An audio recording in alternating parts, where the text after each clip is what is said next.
Hello, my art history students. I wanted to make this welcome video for you all because sadly we're not going to be able to meet in person this spring semester.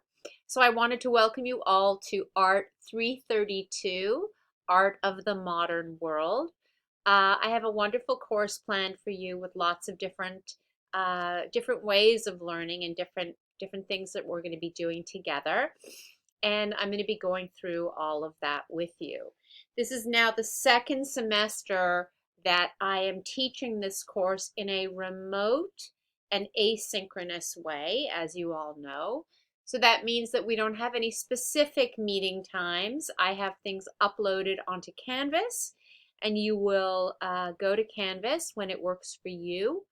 And your only requirement is to submit all of your assignments and discussions and everything that I have on the schedule. You have to submit by the deadline.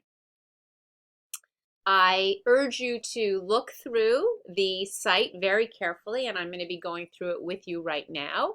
I'm actually going to go to the student view, so it'll look the way you see it, and try to make some preliminary sort of little things that I want you to familiarize yourself with.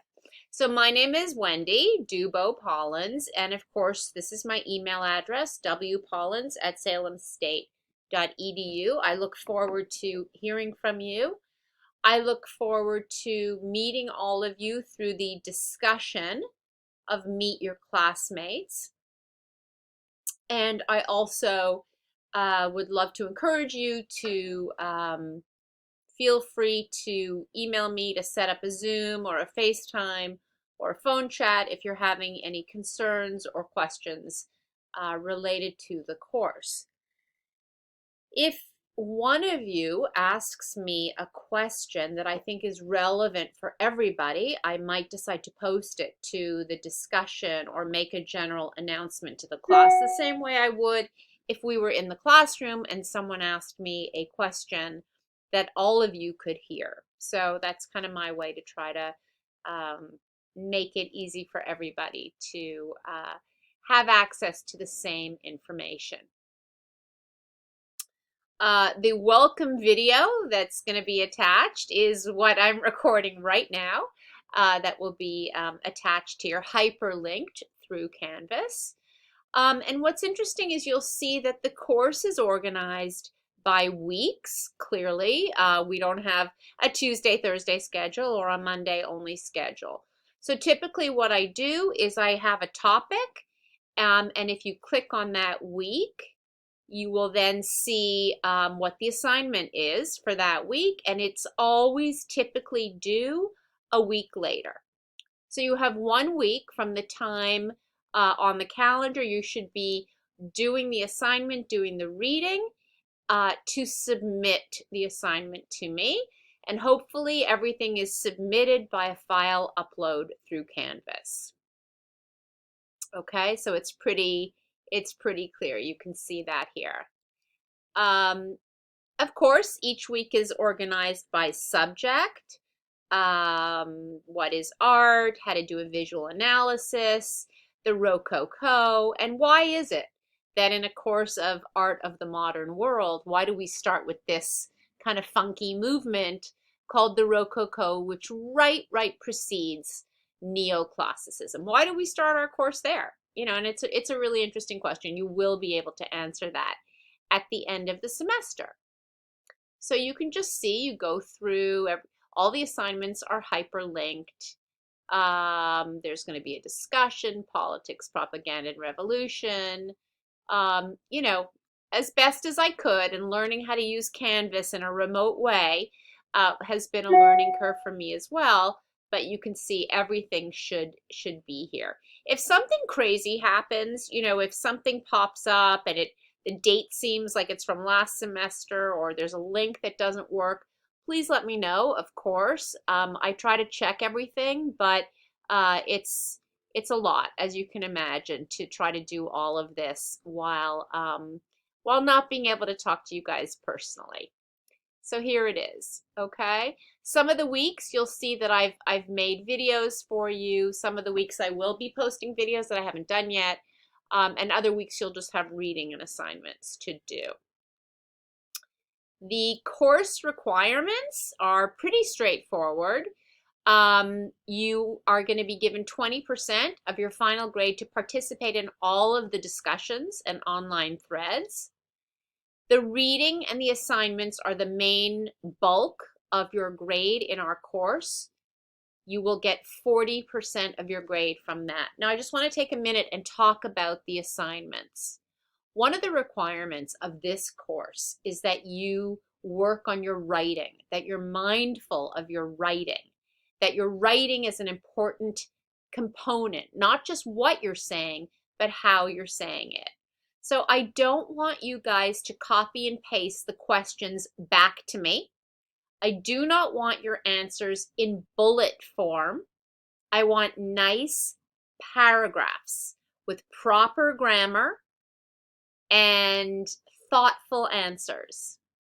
If I see that anyone has copy and pasted from Google, from Khan Academy, from any source that is not their words, they will immediately get a 0 on the assignment. And if I see it happening more than once, then to me that is what is deserving of an F in the course. We have an honor system at Salem State that any work that you do is your own work. And if you want to quote someone else's work, that's fine. But make sure you say, quote it. You give credit to that.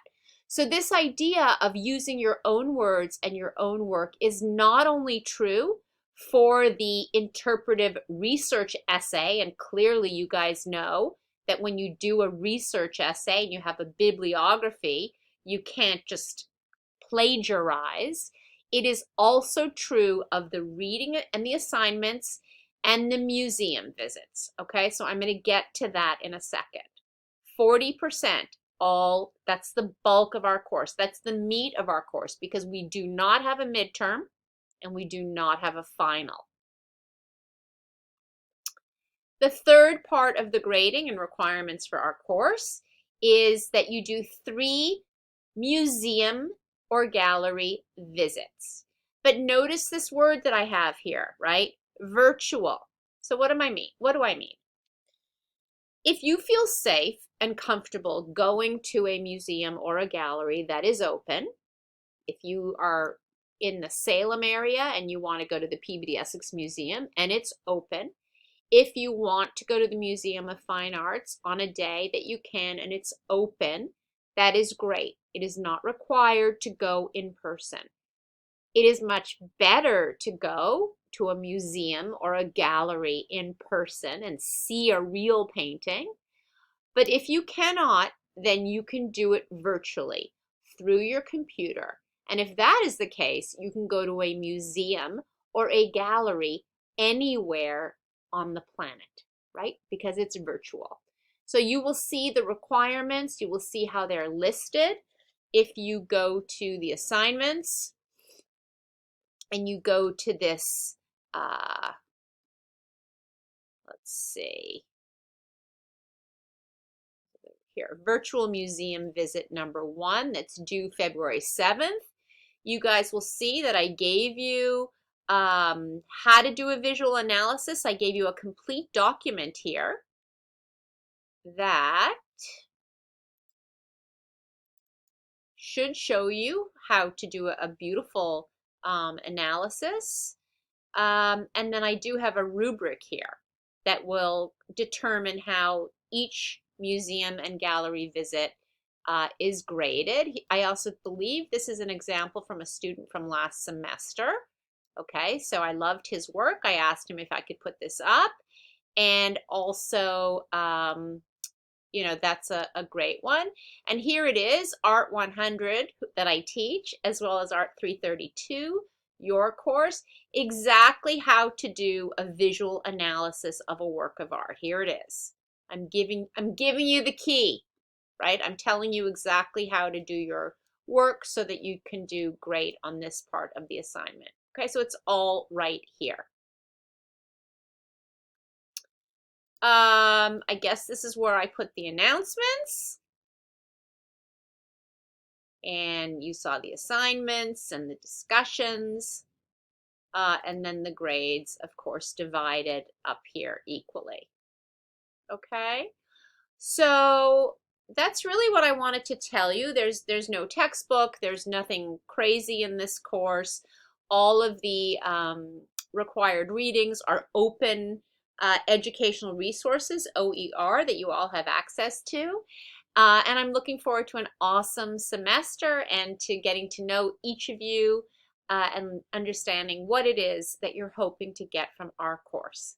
So welcome to Art 100, Art 332, Art of the Modern World. We're going to have a great time together.